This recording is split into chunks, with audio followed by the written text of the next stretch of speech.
तो पंडित जी निवास करते थे, नाम था पंडित आत्मदेव शर्मा। ब्राह्मण को द्वितीय गुरु भास्करा, इतने बड़े विद्वान थे कि सूर्य के समान, और पंडितानी खतरनाक मिल गई। अपराजा देवी खतरनाक मिलती, देवता तो देवता, बोलो राधे राधे। देखो देवता और भगवान में अंतर है। प्राय लोग दोनों को एक मानते हैं। अभी हम आपको कल ही समझा रहे थे, पृथ्वी से ऊपर 7 लोग हैं, पृथ्वी से नीचे 7 लोग हैं। पृथ्वी से जैसे ऊपर जाएंगे तो भू, भुवः और स्वः, स्वः माने स्वर्ग। पृथ्वी से जो तीसरा लोग है वही स्वर्ग है। स्वर्ग में देवता निवास करते हैं। देवता मनुष्य भी बन जाते हैं पुण्य के बल पर। देवता का मतलब क्या होता है? श्रेष्ठ, और दूसरा देने वाला। जैसे देवताओं का राजा इंद्र है, देवताओं में सूर्य भी है, चंद्रमा भी है, चंद्रदेव, सूर्यदेव, गुरुदेव, शुक्रदेव, ये देने वाले हैं।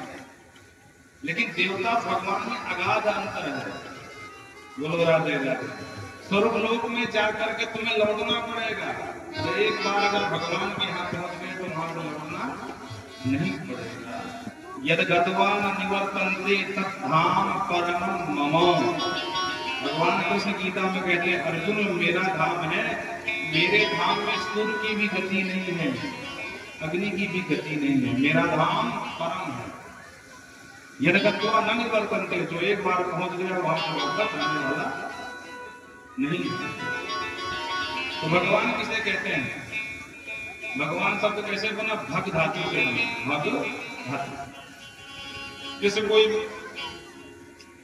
बलशाली हो तो लोग बोलते हैं बलवान, विद्यावान, धनवान। धन अधिक धनवान हो गया। उसी प्रकार जिसके पास भग हो वो भगवान। भग का मतलब, भग कितने प्रकार का होता है? 6 प्रकार का। कौन कौन से? संपूर्ण ऐश्वर्य, संपूर्ण त्याग, संपूर्ण पराक्रम, ये जिसमें हो, और संपूर्ण कलाएं, वो भगवान। बोलो राधे। पराक्रम का मतलब पृथ्वी को धारण करने की क्षमता। इसीलिए भगवान का एक विशेषण है, कर्तुम अकर्तुम अन्यथा कर्तुम सर्वसामर्थ्य। देवताओं की देने की एक सीमा है, उससे ज्यादा कोई नहीं दे सकता। जैसे ग्राम पंचायत का जो प्रधान होता है उसकी एक सीमा है, बहुत ज्यादा दे देगा, नाली दे देगा, खरंजा सड़क दे देगा, कॉलोनी दे देगा, उससे ऊपर उसकी सीमा नहीं है।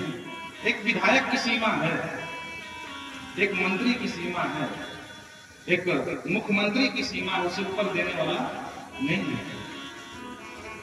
एक प्रधानमंत्री की सीमा है, सबकी सीमाएं अलग अलग है। पर जब भगवान देने में आते हैं ना, तो सारी सीमाएं बढ़ा करते हैं। रामा जी को ऊपर कृपा कर एक लोक का मालिक बना दिया, और किसी देवता में सामर्थ्य नहीं है कि एक लोक का मालिक बना दे। बोलो राधे। इसलिए देवता और भगवान में अगाध अंतर है। देवता स्वर्ग में निवास करते हैं और नारायण वैकुंठ में निवास करते हैं। वो शेष साई क्षीर सागर में स्नान करते हैं। उनकी राजधानी वैकुंठ है, जैसे हमारे प्रदेश की राजधानी लखनऊ है, लक्ष्मणपुरी। बोलो राधे राधे। वो लखनऊपुरी है। इसे कानपुर, कानपुर का प्राचीन नाम है कानपुर, कानपुर, और आज वो कान के जगह काम हो, हाँ गायब हो गए। बोलो राधे राधे। इतिहास। तो पंडित जी निवास करते थे। पंडित जी द्वितीय निवास का सर्व वेद विशारदा है, समस्त वेदों को, वेदों में विशारद थे ब्राह्मण। पंडितानी खतरनाक मिल गए थे। पंडितानी का नाम श्रीमती धुंधली देवी। लोक वार्ता रता क्रूरा राजसो बहुजल्पिका शूराचाग्रह कृतेषु कृपणा कलह प्रिया। लोक वार्ता, लोक वार्ता समझते हैं ना, ग्राम चर्चा। बहन तुम्हारे घर में क्या बना है, आज कहां से आई हो, बाजार गई थी, अच्छा खरीदारी करी, ये है लोक वार्ता। दिन भर लोक वार्ता करने वाली पंडितानी। शूराचाग्रह कृतेषु, और पंडित जी थोड़ी सी जो है कुछ बोल दे ऊंची आवाज में तो महाराज ऊपर चढ़ जाए। तुम्हारी हिम्मत कैसे है सब बोलने। बोलो राधे राधे। कोई सामान घट जाए तो पंडित जी की खैर नहीं है, चलिए पूरा करो। कलह प्रिया, सदा कलह करने वाली। बहुत लोग होते हैं कलह प्रिय होता है, इतनी खतरनाक। पर ब्राह्मण तो विद्वान थे, सीधे साधे थे, काम चल रहा था। पर किसी तरह से एक दिन ब्राह्मण को ग्लानि हो गई। क्यों? क्योंकि ब्राह्मण को पुत्र नहीं मिला, और पुत्र प्राप्ति के लिए धनार्धम धर्म मार्गेण साध्याम नीतम तथा पुत्र हो जाए उसके लिए ब्राह्मण ने आदि संपत्ति धर्म के मार्ग पर लगा दी, पर फिर भी पुत्र नहीं हुआ। तब ग्लानि हो गई। ब्राह्मण सब कुछ छोड़ छाड़ करके गहन तत्वा वनम गता, घर को छोड़ करके वन को चला गया। वन में जाकर के बैठकर आंसू बहा रहा था। एक सन्यासी निकल पड़े। सन्यासी ने देखा, उनको लगा विद्वान ब्राह्मण है, लगता है जंगल में तपस्या कर रहा होगा, काफी समय बीत गया, भगवान ने दर्शन नहीं दिया, इसलिए रो रहा है। क्यों ना मैं इसका मार्गदर्शन करूं। सन्यासी समीप में आए। सन्यासी ने पूछ लिया, कथम रोदसी विप्रत्वम काते चिंता कलियसी। ब्राह्मण क्यों रो रहे हो, ऐसी कौन सी चिंता जो तुम्हें खाई जा रही है, सब कुछ हमसे बताओ। स्वस्थ दुख से कारण, आपके दुख का कारण क्या है। और जो सन्यासी को देखा ब्राह्मण के चरणों में गिर गया, सन्यासी को पकड़ लिया। महाराज जी मैं अपने दुर्भाग्य की कहां तक बखान करूं, आप अच्छा आ गए। दिग्जीवतम प्रजाहीनम दिग्ग्रहम च प्रजाहीनम। महाराज जी गृहस्थ जीवन में अगर बच्चे ना हो तो वो घर घर में मरघटा लगता है। सुन रहे हो हम, और इतनी संपत्ति कौन भोगेगा? एक भी संतान नहीं है। सन्यासी बोले ओ हमने सोचा था कि ये तो भगवान के लिए रो रहा होगा, ये तो बेटा बेटी के लिए रोने आया। समझाया ज्ञानम प्रजारूपम बलिष्ठा गति विवेकम तो समास्यात् तेज संसार।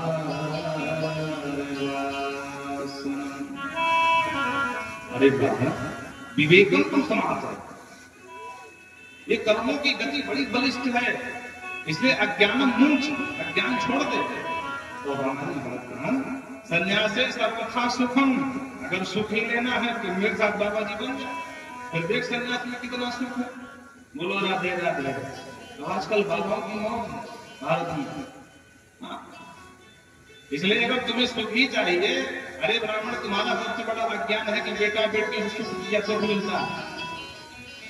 ब्राह्मण, सुख दुख का संबंध अपने प्रारब्ध से है। हमारे प्रारब्ध में अगर दुख है तो हमें दुख मिलेगा, अगर हमारे प्रारब्ध में सुख है तो सुख मिलेगा, बेटा हो या ना हो। इसलिए अज्ञान मुंच, ज्ञान छोड़ दे। अरे ब्राह्मण, जानवरों के अनेकों बच्चे होते, जरा देख कितने सुखी है बेचारे। अरे छोड़ जानवरों को। महाराज सगर के 60,000 बच्चे हुए, सगर का क्या कल्याण हुआ बताओ? और ऊपर के नरकगामी हो गए, पीढ़ियां गल गई, तो भगीरथी गंगा भागीरथी को लाए, तब जाके उनका उद्धार हुआ। अरे छोड़ सगर को। महाराज उग्रसेन का पुत्र कंस, एक बेटा इतना खतरनाक निकल गया, बाप को ही जेल खाने में डाल दिया। क्या सुख मिला उग्रसेन को? अरे बेन को देखो, इतना नास्तिक निकला, अपने पिता को ही इतना दुख दिया कि पिता अंग को घर छोड़ के भागना पड़ा। इसलिए अज्ञान मुंशी, ये बहुत बड़ा अज्ञान है कि बेटा होने से सुखी हो जाएगा। सुख दुख का संबंध अपने भाग्य से है। बोलो राधे ब्राह्मण। इसलिए हमारी बात सुनो और ये दुराग्रह त्याग दो। पंडित जी ने कहा, महाराज आप तो अरे बाबा बैरागी, आप क्या जानोगे बच्चों का सुख क्या होता है? इसलिए पुत्रादि सुख हीनो हम संन्यासः सर्वथा सुख एव। संन्यास तो शुष्क है। अरे जब घर में बच्चे होते हैं, पापा पापा बोलते हैं, तो काम में मिठाई जैसी घुल जाती है। इसलिए ग्रहस्था सरसों रोके पुत्र पौत्र समान। घर में अगर बच्चों की किलकारियां गूंजे, उस किलकारियों से आंगन शोभायमान होता है। इसलिए हमें तो बेटा चाहिए। सन्यासी ने कहा, देखो ब्राह्मण, तुम्हें समझाया, बेटा तो तुम्हारे भाग्य में ही नहीं है, कहां से मिल जाएगा? और रही बात, हम समझ रहे हैं तुम्हें बच्चे का भूत सवार है।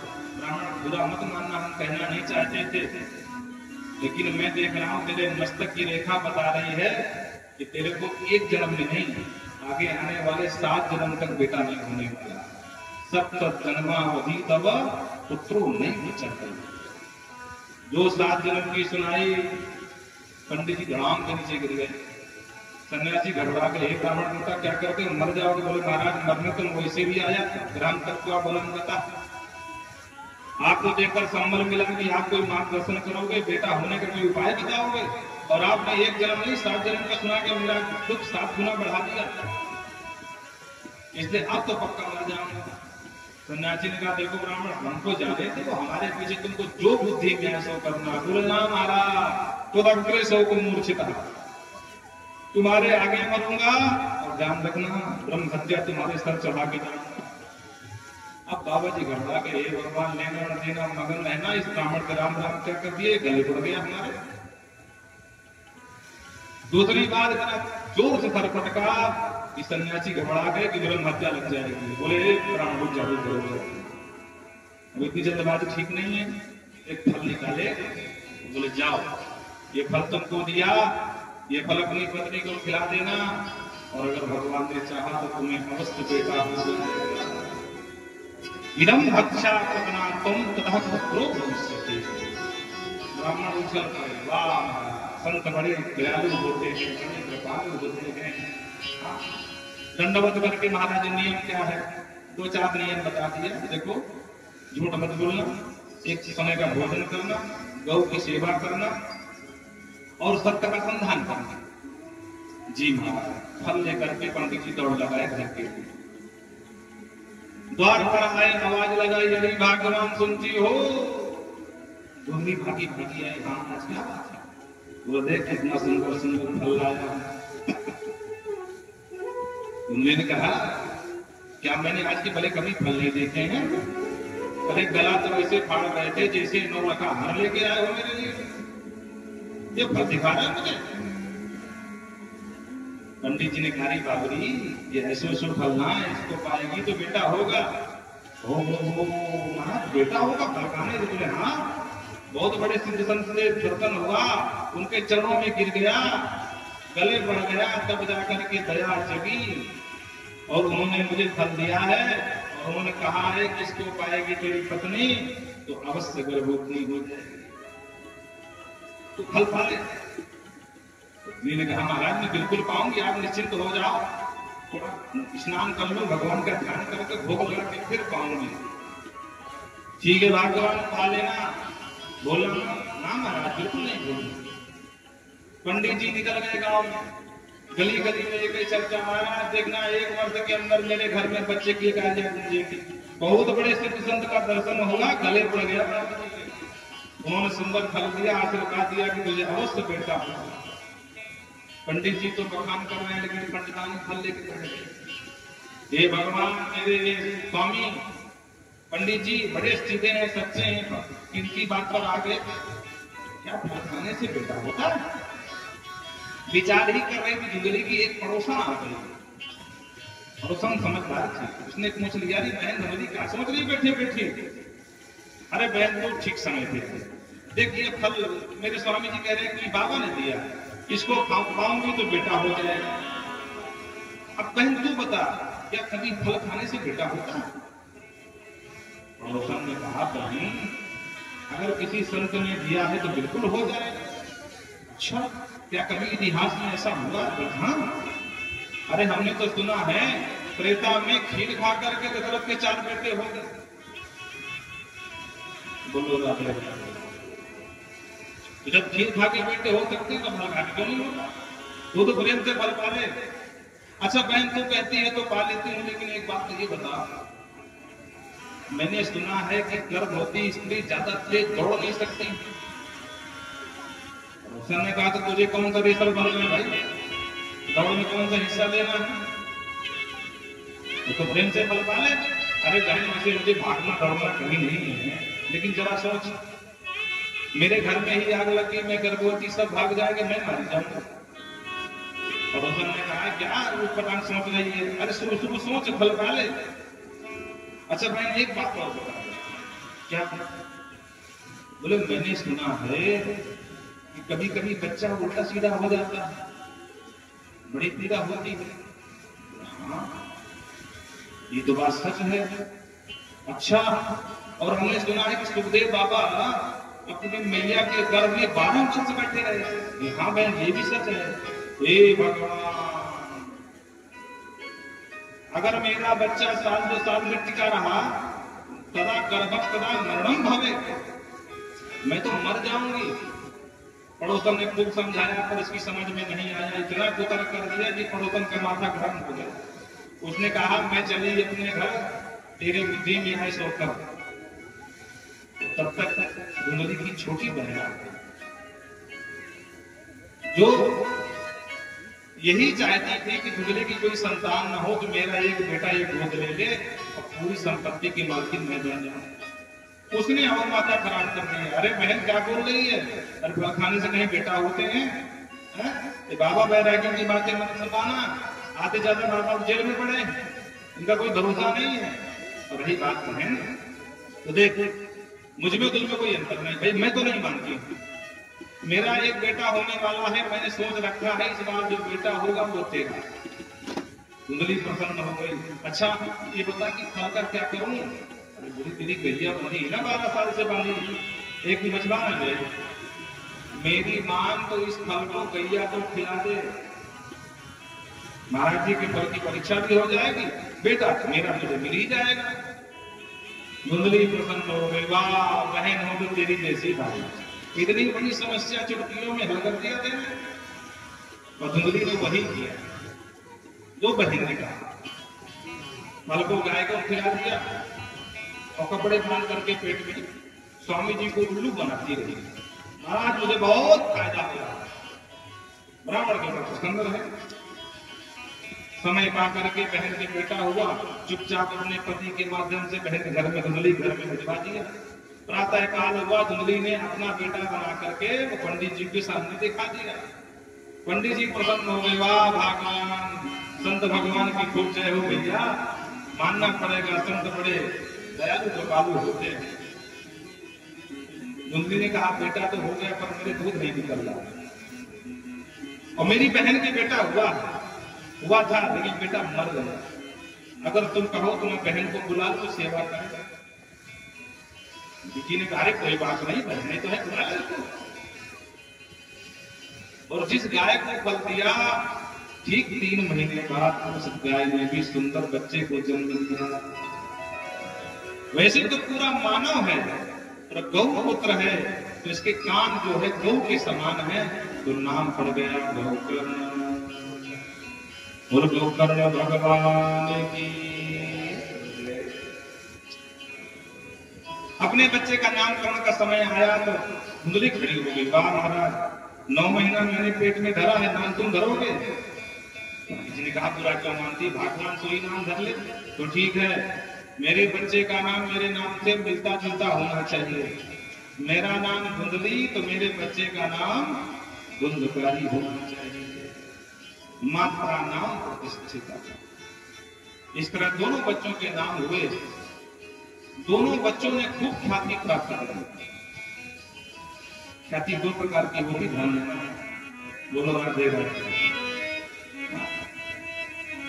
एक तो कुख्यात हुआ और एक विख्यात हुआ। गौकर्ण जिस गली से निकल जाते हैं लोग श्रद्धा के चरण छूने दौड़ते हैं, बहु भाग सरकार आज हमारी गली से पधारे, घर में चरण कर दवा दीजिए। और धुंधकारी को देख करके लोग घर में ताला बंद करके भाग जाते हैं।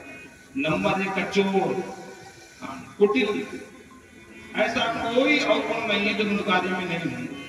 नास्तिक हुआ, चोरी करे, डकैती करे, विचार करे, वेश्याओं के आना जाना इसका हो। यहां तक जुआ खेला, बाप की पूरी संपत्ति जुए में हार गए, घर के थाली बर्तन तक बेच दिया इसने। पंडित जी परेशान, हे भगवान अच्छा होता कि बेटा न होता। बोलो राधे। देखो हमारे तुम्हारे जीवन में यही समस्या है। पंडित जी पहले भी रो रहे थे, क्यों? क्योंकि बेटा क्यों नहीं है। पंडित जी आज भी रो रहे हैं, क्यों? कि बेटा क्यों है। हमको तुमको लगता है कि ये वस्तु नहीं है इसलिए दुखी है, इसलिए उसकी प्रयोजन में लग जाते हैं। पर जरा विचार करो, जिनके पास वो सारी सामग्री है, सारी ऐश्वर्य है, तो क्या वो कितने सुखी है? हमको लगता है कि हमारा जो भवन है वो छोटा है इसलिए कष्ट है। जरा उनसे पूछो जो कोठी बना के रह रहे हैं वो कितना सुखी। सुख दुख मन का द्वंद्व है। भौतिक वस्तु सुख दुख नहीं देती है, सुख दुख मन का द्वंद्व है। मन ने जिसे अनुकूल मान लिया उससे हम सुख मिलता है, मन ने जिसे प्रतिकूल मान लिया उससे दुख मिलता है। बोलो राधे राधे। छोटे छोटे बच्चे, बच्चों के संग में कभी कभी गाली देना सीख जाते हैं, और वही बच्चे जब गाली देते हैं तो बड़ा प्यार लगता है। अरे डांटते भी हैं तो थोड़ा प्रेम से डांटते हैं, नहीं देते। और कोई बड़ा गाली देते, गाली तो गाली है ना, बच्चा दे जाते हैं। अच्छा, विवाह के समय, एक शगुन के समय जब गाली होती है लोग प्रेम से सुनते हैं, सुनते कि नहीं सुनते? आपकी तरफ होता है कि नहीं? गाली मिलती जब पड़ावा चढ़ता, मिलती कि नहीं? नहाना। बोलो राधे राधे। वैदिक परंपरा है कि विवाह के समय गाली मिलती है, उसको शगुन बोलते हैं, शुभ बोलते हैं। पर ऐसे कोई गाली देते महाभारत है। अब देखो उस गाली को हमने अनुकूल मान लिया और जो बात नहीं हुई उसको प्रतिकूल मान लिया। मन का दोष। पंडित जी आज दुखी है कि बेटा क्यों है? पुत्रस्थामी कुरक्षामी कोमे दुःखं गतो है प्राणात्यजामि दुःखेन कष्टं मम संस्थितम्। कहाँ जाऊं, किसको सुनाऊं? प्राणात्यजामि, लगता है मैं प्राण ही त्याग दूं इस दुष्ट बच्चे की वजह से। घर से ही जैसे ही वन के लिए निकलने को हुए गोकर्ण जी ने देख लिया और भागते हुए पिता को हाथ पकड़ करके रोक लिया। पिताश्री कहाँ जा रहे हो? पिताजी फूट फूट कर रोने लगे। बेटा देख, एक तू है जबकि तू गौ पुत्र है और ये मेरा पुत्र है, तुझमें और उसमें कितना अंतर है। गोकर्ण जी ने हाथ पकड़ लिया और पिताजी को धर्म के पिता जो पाले सोई अवध नरेश और बहुत सुंदर 2 श्लोकों से समझा दिया, तो सारा तत्व समझा दिया। पिताजी आपको क्या लगता है कि सिर्फ आप ही दुखी हो? इस संसार में बाकी सब सुखी हो? पिताजी ये संसार ही दुखालय, संसार है दुख का आलय है, शाश्वतम। इसलिए ये जो तुम्हारा भ्रम है कि तुम ही दुखी हो, सबसे पहले इसको मिटा दो। न चेन्द्रस्य सुखम कुंचित न सुखम चक्रवर्तिनः सुखमस्ति विरक्तस्य मुनेकान्त जीवनः।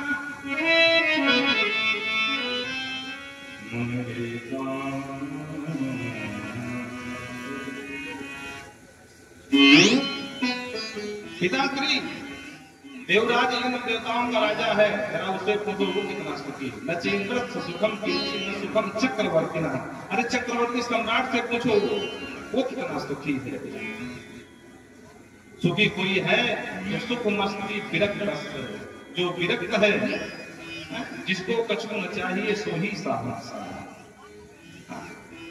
इसलिए पिताजी कोई तन दुखी, कोई मन दुखी, कोई धन बिन रहते उदास, थोड़े थोड़े सब दुखी सुखी राम के दास। इसलिए पिताजी राम के दास कभी न हो उदास।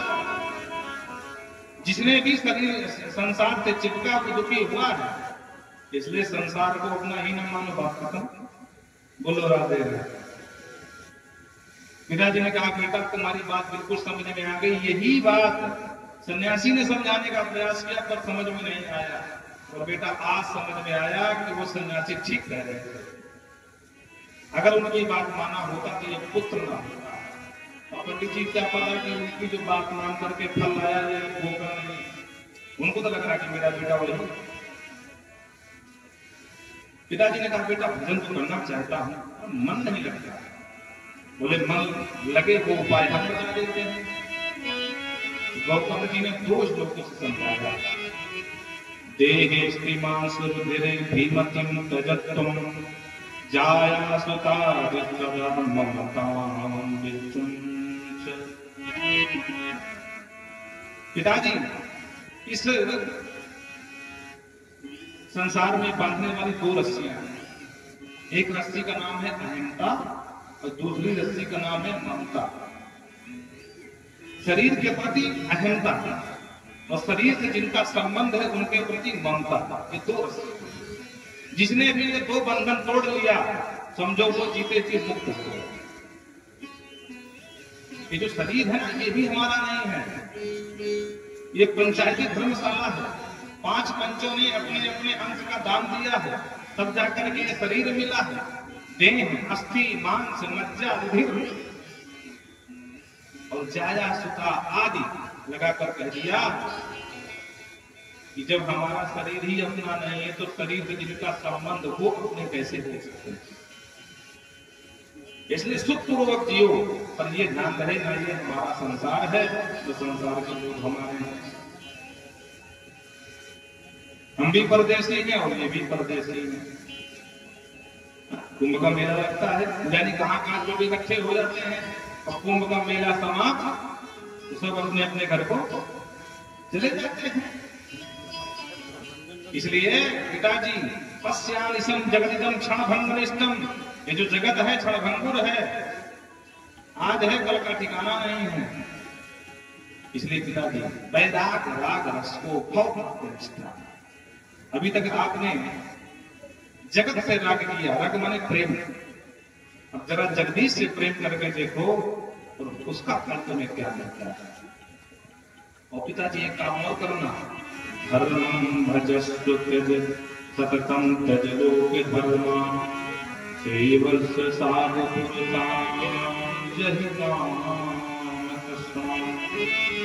पिताजी अब धर्म का भजन करो, त्यज लोक धर्म, लोक धर्म छोड़ दो।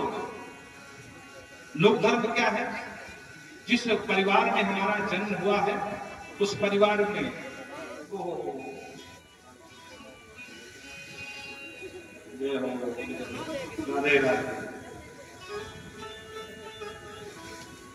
दो लोग और आगे बैठ जाओ ताकि यहाँ तक कोई पहुंचे, नुकसान हो जाएगा। बोलो जय श्री राम। तो लोक धर्म को त्याग दो। लोक धर्म क्या है कि जिस परिवार में हम जन्मे हैं अपने माता पिता का ध्यान रखें, शादी हो जाए तो पत्नी का ध्यान रखें, बच्चे हो जाए तो बच्चों का ध्यान रखें और पूरा जीवन इन्हीं पर लगा दे, ये बेईमानी है।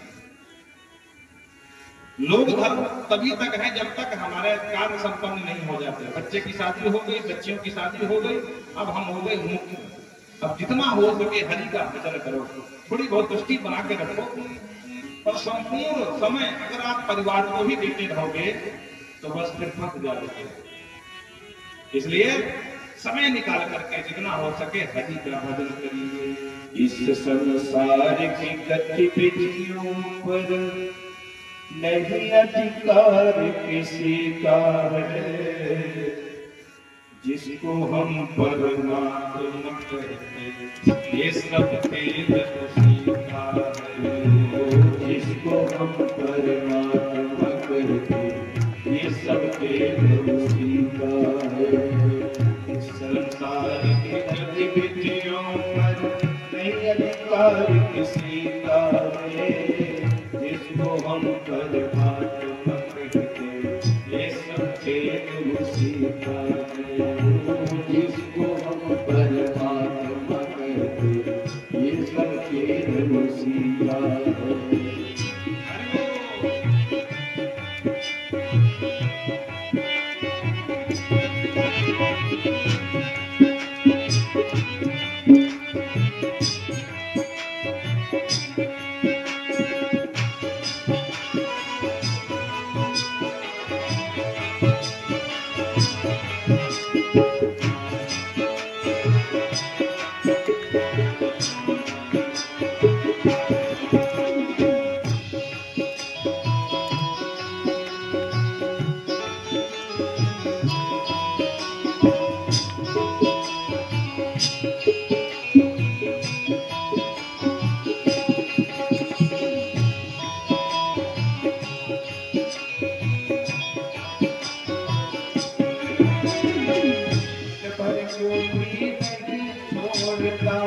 सदा हमारे साथ में है, पर को भी नहीं छोड़ता, सदा हमारे साथ में है।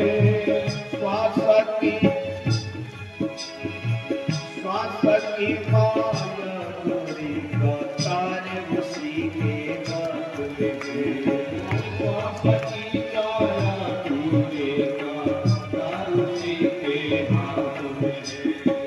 हंसना रोना मरना जीना, हंसना रोना मरना जीना,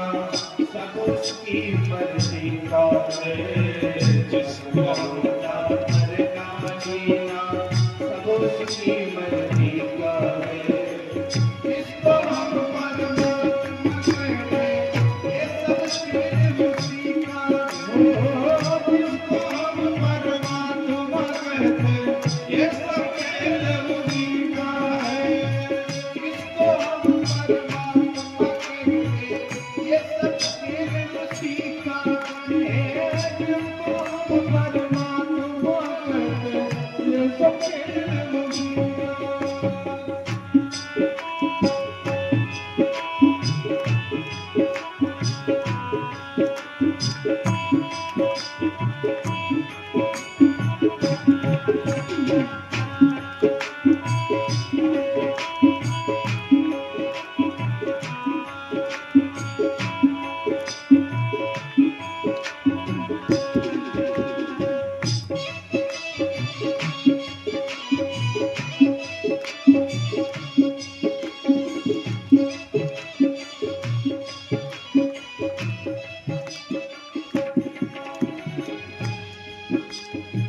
निर्धन धनी धनी हो निर्धन ज्ञानी मूढ़ मूढ़ ज्ञानी।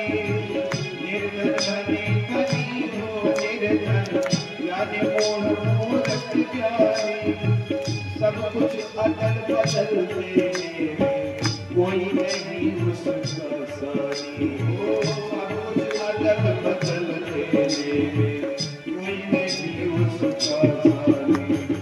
समझदार भी समझ सके ना समझदार भी समझ सके ना ऐसा जब तरीका है। समझदार भी समझ सके ना ऐसा जब तरीका है। इसको हम परमात्मा कहते ये सब खेल उसी का है। इसको हम परमात्मा कहते ये सब खेल उसी का है। संसार की गतिविधियों पर कई अधिकार किसी का है। संसार की गतिविधियों पर कई अधिकार किसी का है।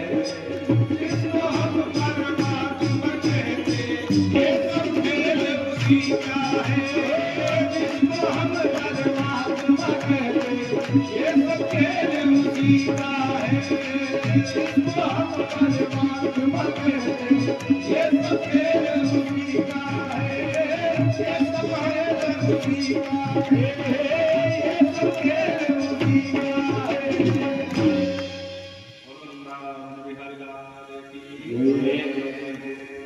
गोकर्ण जी ने पिताजी को समझाया, एक एक सूत्र आज पिताजी को समझ में आ गया और पिताजी ने तुरंत ग्रह त्याग दिया, वन को चले गए। सेवस्व साध पुरुषम चित्ताम कृष्ण, संतों का संग किया, सज्जनों की सेवा करी और अंत में श्री कृष्ण महाभाव नेतम दशमस्त पाठा, इसी भागवत के दशम स्कंद का पाठ करके और अंत में भगवत धाम के अधिकारी हो गए। और भक्तवत्सल भगवान की जय। इधर धुनकारी को पता चला, पिताजी तो जंगल चले गए, मैया को पकड़ लिया।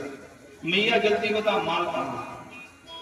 पिताजी जंगल गए हैं, सब बता के गए होंगे। माताजी ने कहा बेटा तुमने सब कुएं में आ गया, क्या भरा घर पे?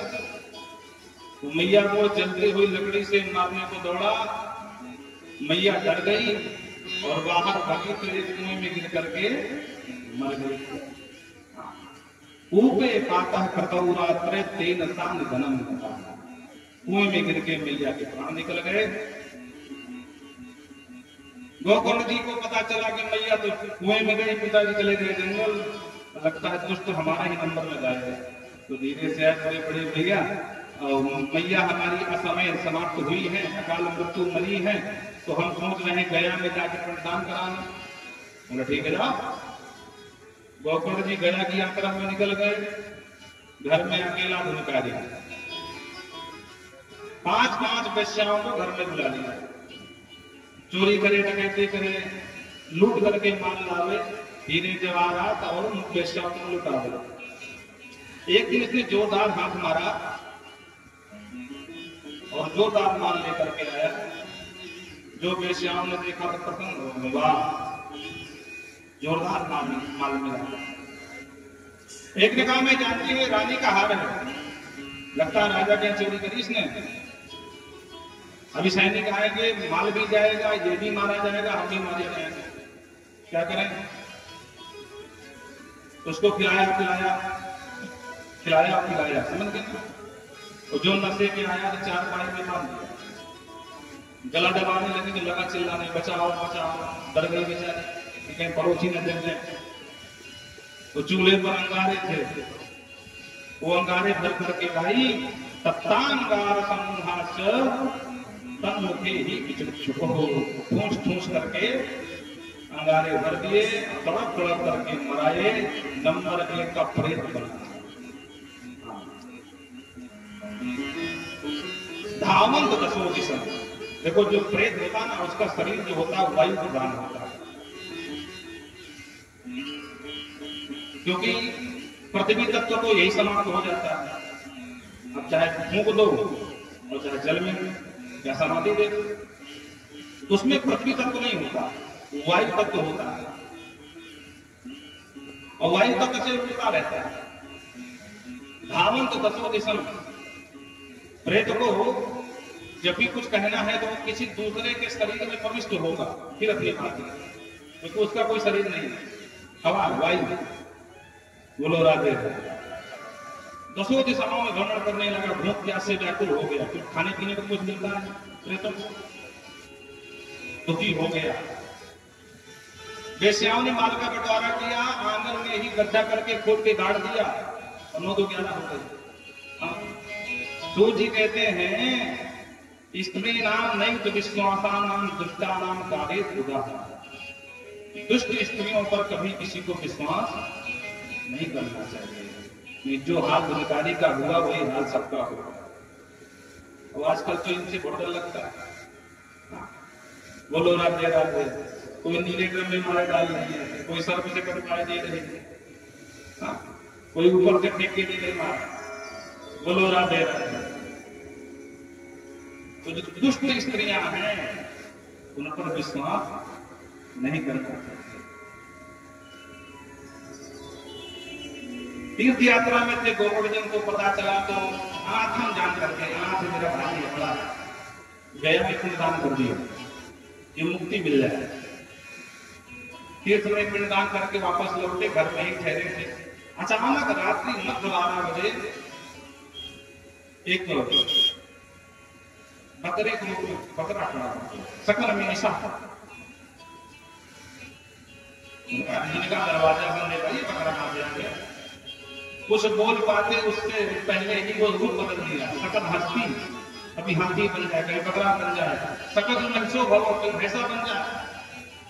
सकल इंद्रो कभी इंद्र बन जाए। बड़े मानवी होते थे। बोलो राधे राधे। ये सर्प बन जाते हैं, कुत्ता बन जाते हैं, बिल्ली बन जाते हैं, कुछ भी बन जाते हैं, तो समझ नहीं पाओगे, तुम्हारे बगल बैठे हैं।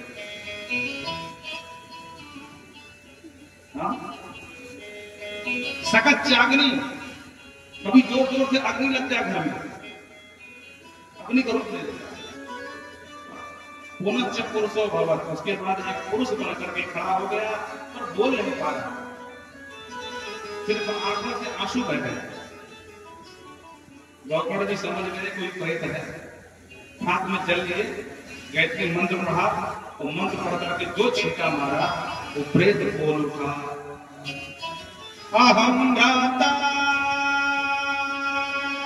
तुदीयोऽस्मि ध्वंधकारी नामका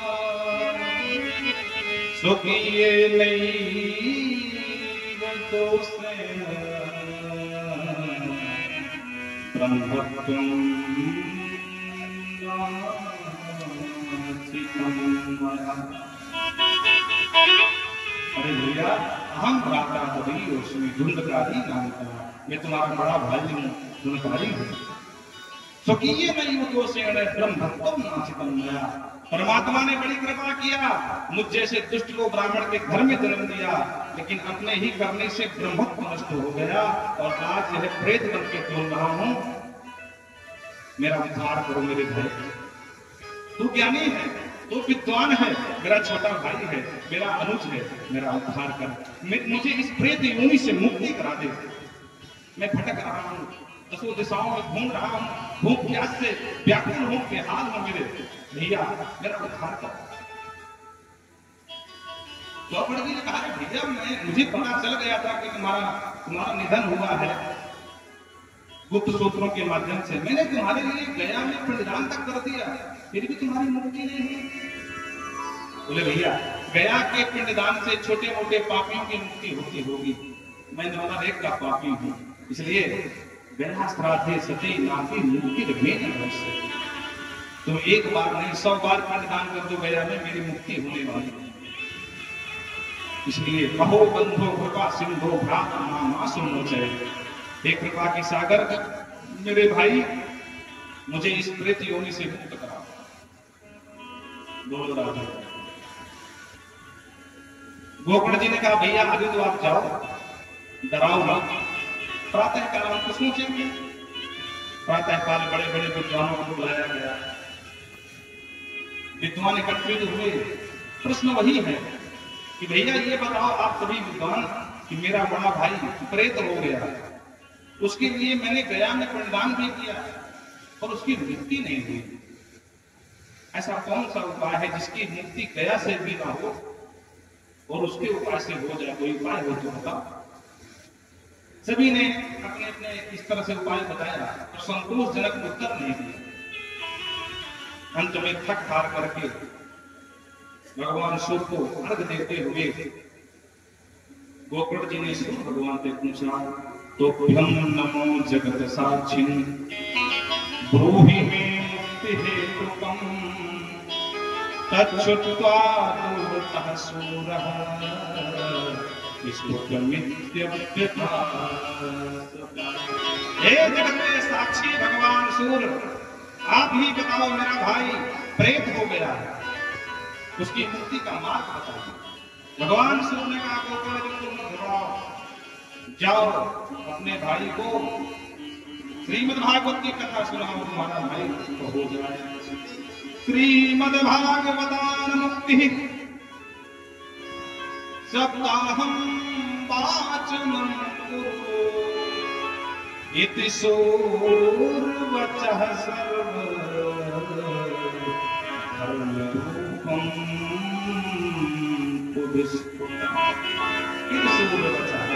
जाओ अपने भाई को भागवत सुनाओ, तुम्हारा भाई मुक्त हो जाए। गोकर्ण जी ने प्रणाम किया और तुरंत कथा का आयोजन किया। पहली जो कथा जो हुई वो आषाढ़ मास में हुई। बोलो राधे राधे। गोकर्ण जी ने जो पहली कथा सुनाई वो आषाढ़ मास में सुना। कथा प्रारंभ हुई, सबको बुलाया, गुणकारी भी आया, टिक नहीं पा हवा की झोंके से गिर रहा था, कोई इधर उधर, और उसको मुक्त होना था। बैठे कहा तो 7 गांठ का बांस था, तो उसी बांस बोला होता, उसी बांस के छिद्र द्वार से अंदर प्रविष्ट कर प्रेम से कथा सुनने लगा। पहले दिन की कथा समाप्त हुई तो पहली गांठ चढ़ गई, दूसरे दिन की कथा समाप्ति में दूसरी गांठ चढ़ गई। इसी तरह एवं सप्त ग्रंथि थी। 7 दिन की कथा के विस्तार के साथ गांठ चढ़ गई। दिव्य रूप धरो जाता तुलसीदाम मंडितः पीतवासा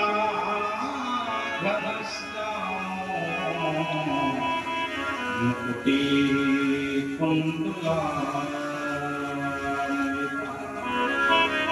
बांस चकट गया, फट गया, दिव्य रूप लेकर के एक पुरुष प्रकट हो गया, कुंडल पहने हुए, पीतांबर ओढ़े हुए, सुंदर स्वरूप वाला एक पुरुष खड़ा हो गया। गोकर्ण जी ने पूछ लिया कौन भैया, आज से पहले तुम्हें कभी न देखा। बोले भैया मैं कोई और नहीं, वही अभागा तुम्हारा बड़ा भाई हूँ कुंदकारी, जो तुम्हारी भागवत की कथा से मैं मुक्त हो गया। धन्यं भागवती वार्ता प्रेत पीड़ा विनाशिनी सप्ताहो पितपा कृष्ण फलम प्रदान। हे भैया धन्या भागवती वार्ता, ये धन्य है भागवत की कथा। मुझ जैसे प्रेत की जो पीड़ा थी, प्रेत की योनि थी, उसका विनाश कर दिया। प्रेत पीड़ा की गुणगारी कहता जो ईमानदारी से 7 दिन कथा सुन ले, कृष्ण लोक फलम प्रदाह, उसके लिए आरक्षण हो जाता है, वो सीधे गोविंद के लोक हो जाता है। कृष्ण लोक भगवान गोविंद के लोक को दिलाने का सामर्थ्य किसी में है तो वो भागवत की कथा में है।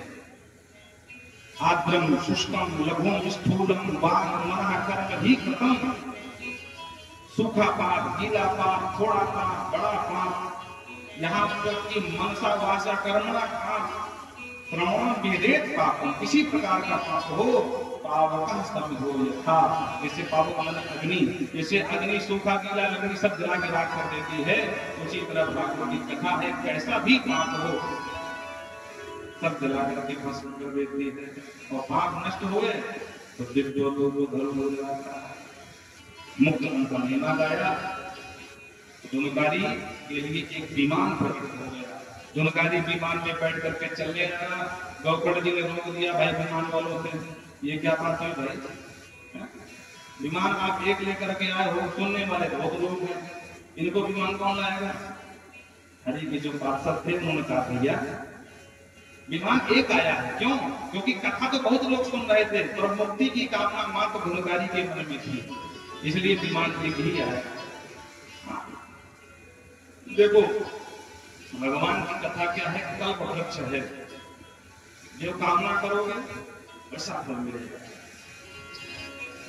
अधड़म चाहतम ज्ञानम, जिसे ज्ञान दृढ़ता पूर्वक न लिया जाए तो ज्ञान भी नष्ट हो जाता है।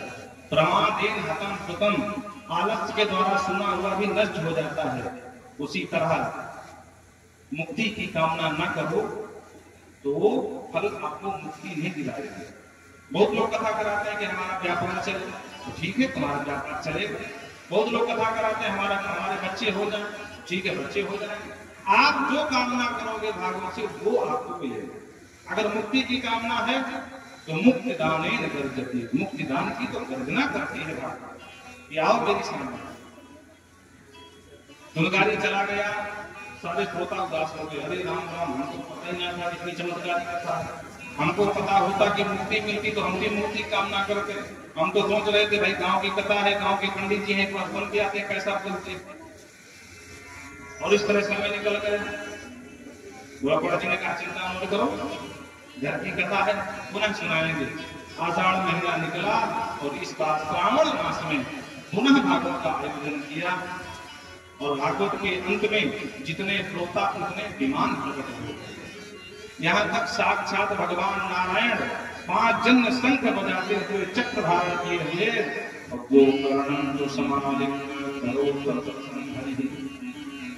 गोकर्ण जी को आलिंगन किया, चिपका लिया, पुत्र तुम जैसा परोपकारी कोई हो नहीं सकता। मुझे जो मेरे यश का गान करते हैं उससे ज्यादा कोई प्यारा नहीं है। और कहते जिस प्रकार भगवान राम अयोध्या वासियों को लेकर के साकेत गए थे अंत में, उसी तरह है आज जितने श्रोता उतने विमान प्रकट हो गए, भगवान गोविंद प्रकट हो गए और गोकर्ण सहित सबको कोड़ो धाम लेकर के चले गए।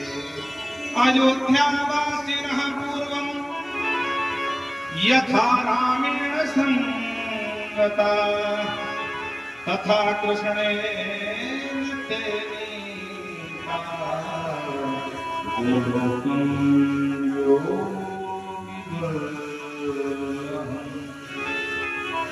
वो श्रीमद्भागवत महापुराण की आज भगवान सबको लेकर के चले गए। सुखदेव बाबा सूर्य कहते हैं इतिहास एवं पुण्यम सांडलोक गुणिष्ठः। ये जो इतिहास है, जो कथा है गोकर्ण की और पंडित आत्मदेव की, उसके सेवा करते समय चित्रकूट की पावन भूमि में सांडिल मुनि ने हमको सुनाया था। आज समय आने पर हम आपको कथा की विधि बताई। बोले विधि में सबसे पहले वक्ता का विचार करना बहुत आवश्यक है। वक्ता कैसा हो? विरक्तो वैष्णव विप्र वेद शास्त्र विशुद्ध। वक्ता वैष्णव हो, वैष्णव मतलब वैष्णव संप्रदाय से हो, भगवान विष्णु के जितने अवतार उनका ही कोई एक इष्ट बना है। और वेद शास्त्र विशुद्ध, वेदादि शास्त्रों का ठीक ठीक बोध जिसे हुआ ऐसे वक्ता का चयन करना। महाराज खर्चा कितना आता है कथा कराने में? बोले विवाहे तादृशम वित्तम, जैसे विद्या के विवाह में खर्चा आता है वैसे ही भागवत में खर्चा आता है। लोग अपनी अपनी सामर्थ्य में विद्या का विवाह करते हैं, कोई कम है कोई ज्यादा नहीं, तो जितनी सामर्थ्य हो खूब धाम से भगवान की कथा में खर्चा करना। तपस्वी फलम कृत्वा नमस्कारं समाचरेत्। वक्ता का चयन कर लो, तो जब वक्ता का चयन हो जाए तो सुख रूप प्रबोधक सर्वशास्त्र विशारद। वक्ता साक्षात सुख रूप होता है, सुखदेव जी के समान होता है। वक्ता अचतुर्वदनो ब्रह्मा बाहो करो हरि अभार लोचन शंभु भगवान बाप रहा है। भले ही उसके चार रूप नहीं वक्ता के, पर चतुरानंद ब्रह्मा के समान बताया गया। भले ही तीन नेत्र नहीं है, पर त्रिपुरारी त्रिनेत्रधारी भगवान शंकर के समान वक्ता को बताया। भले ही चार भुजा नहीं है, पर चतुर्भुजधारी भगवान नारायण के समान वक्ता बताया गया। इसलिए वक्ता का विचार बहुत बहुत विचार करते हैं। और इस तरह कथा के अंत में जितना हो सके भगवान का संकीर्तन करना चाहिए। बोल वृंदावन बिहारी लाल की। जो संकीर्तन का नाम आया, प्रहलाद जी सावधान हो गए। प्रहलाद जी ताली बजाने लगे, उधर हंस मजीरा बजाने लगे। पीड़ा भारी सुर सिद्धि, नारद जब प्रकट हो गए पीड़ा में राग छड़ने लगे। सुर कुशलतया राग करता हो, अर्जुन प्रकट होकर के राग आलापने लगे। इंद्रोवादीन मृदंगम, इंद्र मृदंग में थाप देने लगे। जय जय शुक्रान जय तुम्हारा, सनकादिक जय जयकार करने लगे। यज्ञादि व्यास पुत्रो और सुंदर सुंदर भागवत के श्लोकों से सुखदेव जी प्रकट हो गए और दिव्य अलौकिक संकीर्तन प्रारंभ हुआ। हरि लाल की। इस संकीर्तन में हरि प्रसन्नो वचो प्रवीता, भगवान नारायण प्रसन्न हो गए, नारायण प्रकट हो गए। ब्रह्मा जी ब्रह्मरानी को लेकर के संकीर्तन में आए, भगवान भोलेनाथ देवी उमा को लेकर के आए, दिव्य संकीर्तन प्रारंभ हो गया। आइए छोटा सा भजन कथा में प्रवेश करते हैं। वृंदावन बिहारी लाल की जय।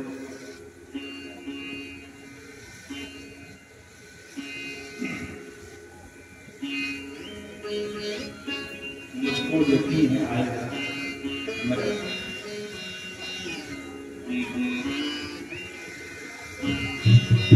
हर बिक्री मेरी बनाएगा मेरा यार सामरा। अच्छा बोलो कौन कौन सुनना चाहता है? जो सुनना चाहता है हाथ खड़ा कर दो। ये लो। बिगड़ी मेरी बनाएगा मेरा यार सामरा, मुझको यकीन है आएगा मेरा यार सामरा। मुझको यकीन है आएगा मेरा यार सामरा।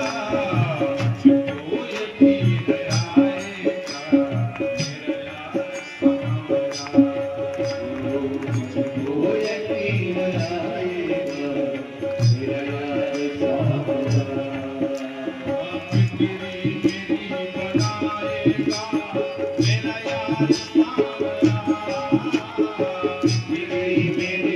आएगा मेरा यार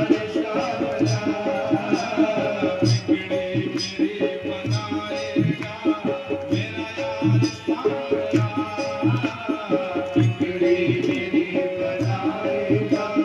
मेरा यार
दर्द होगा फिर कम आराम आएगा, हर दर्द होगा फिर कम आराम आएगा, करने कर्म आएगा, करने कर्म आएगा, यार करने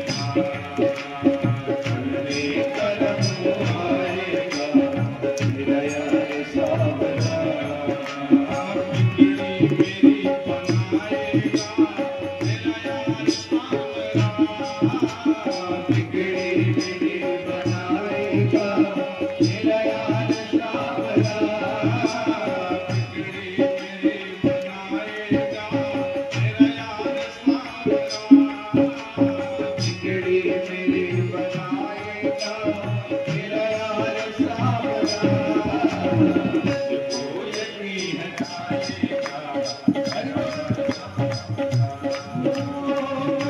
यकीन आएगा, मेरा यार सावरा। मुझको यकीन आएगा, मेरा यार सावरा।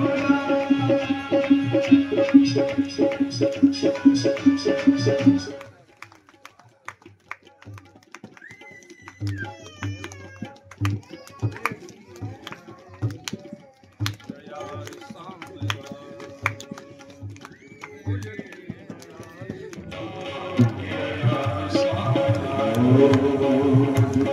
यकीन आएगा, मेरा यार सावरा।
छट जाए गम के बादल, हिम्मत से काम ले। मुश्किल के वक्त में भी तारा का नाम ले, मुश्किल के वक्त में भी कान्हा का नाम ले। मुश्किल के वक्त में भी तारा का नाम ले, मुश्किल के वक्त में भी कान्हा का नाम ले। चमकार बन के आएगा, चमकार बन के आएगा मेरा यार मुझको यकीन आएगा मेरा यार सावरा, मुझको यकीन आएगा, मेरा यार सावरा। मुझको यकीन आएगा मेरा यार सावरा, मुझको यकीन आएगा, मेरा यार सावरा।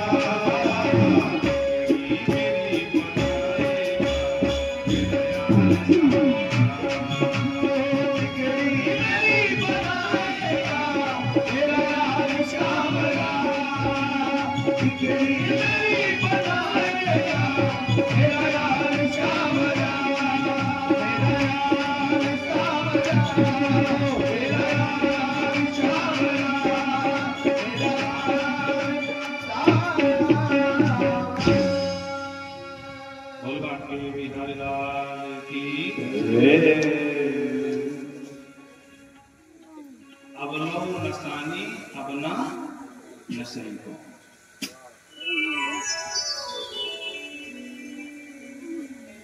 सभी लोग सावधान हैं। जन्माद्यस्तो वयानितरतः चार्थे स्वभिप्यस्वरा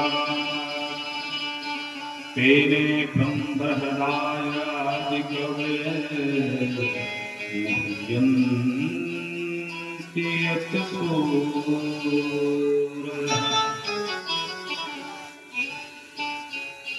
तेजोवारिमृदां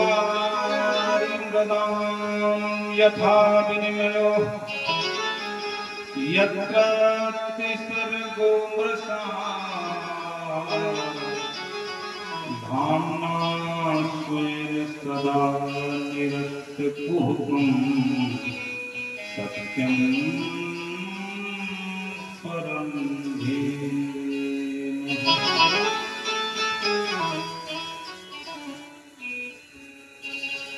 भागवत जी का ये श्लोक मंगलाचरण कहलाता है, पर विडंबना है इसमें किसी देवता का नाम नहीं है। सत्यम परम धीमहि, हम परम सत्य का ध्यान करते हैं। नहीं यूं कहा कि रामम परम धीमहि, न कृष्णम परम धीमहि, न देवी परम धीमहि, किसी देवता का नाम सत्यम परम धीमहि। अब प्रश्न ये खड़ा हुआ कि भाई वो परम सत्य है कौन? तो इसी भागवत में जब भगवान मथुरा में जेल खाने में प्रकट हुए और देवताओं ने स्तुति गाई, तो सत्य व्रतम सत्य परम सत्यम सत्य श्रोमणिम निहितम च सत्य, सत्य सत्य कह करके भगवान गोविंद को ही देवताओं ने पुकारा। अब चूंकि पूरी भागवत में भगवान कृष्ण का ही गुणगान गाया, तो मानो ये कहना चाहते हैं जो परम सत्य है हम उनका ध्यान कर सकते हैं। तो परम सत्य कौन है? तो बोले सत्यम सच्चिदानंद स्वरूपम परम परमेश्वरम धीमहि ध्यायेम। हम उन भगवान कृष्ण जो परम सच्चिदानंद स्वरूप हैं उनका ध्यान करते हैं। वो कैसे हैं? बोले जन्माद्यस जन्म आदि विकार तस्यापि, जो जन्म और मरण के बंधन से परे है, फिर भी भक्तों को सुख देने के लिए, धर्म को बचाने के लिए कभी कभी इस धरा में आना पड़ा।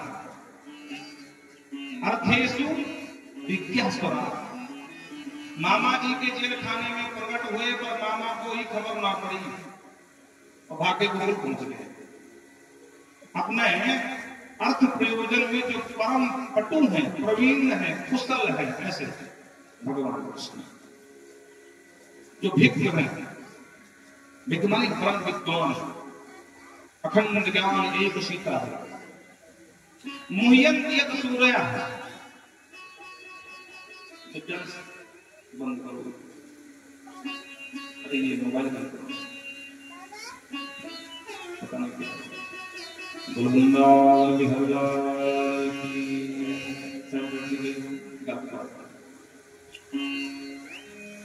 तेजो वार मृदाम यथा विनिमयो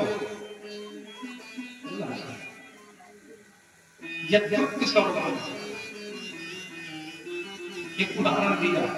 वैसे तो ये जगत मिथ्या है, पर भगवान सत्य है, भगवान की सत्ता सत्य है, इसलिए ये जगत भी हमको सत्यवत लगता है। जैसे तेजो वार मृदाम यथा, इसे प्रचंड मार्तंड भगवान सूर्य की प्रखर किरणों के प्रभाव से कभी कभी आपने देखा होगा सड़क में पानी जैसा दिखता है, पर पानी की एक बूंद भी नहीं होती, और पानी की भ्रांति कहां से है? सूर्य की किरणों से है।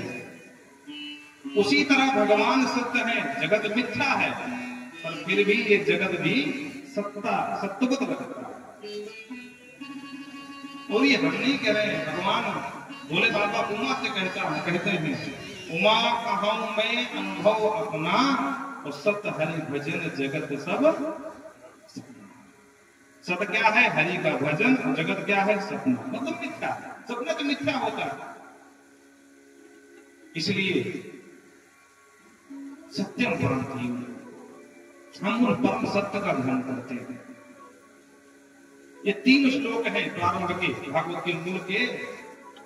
किम ध्येयम किम गेयम और किम गेयम, किसका ध्यान करें? तो बोले परम सत्य का। परम सत्य कौन है? जो सच्चिदानंद स्वरूप है, उनका।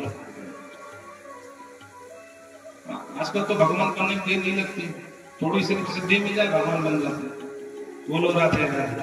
पर वो परम सत्य नहीं है। जो परम सत्य है उन्हीं का ध्यान करें, उसी से करें।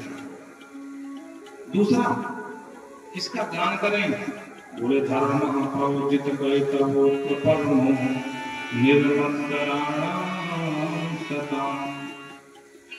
निष्कपट धर्म का आप गान करिए। अथवा इस भागवत में निष्कपट धर्म का निरूपण किया गया है। बोलो राधे। निष्कपट धर्म क्या है?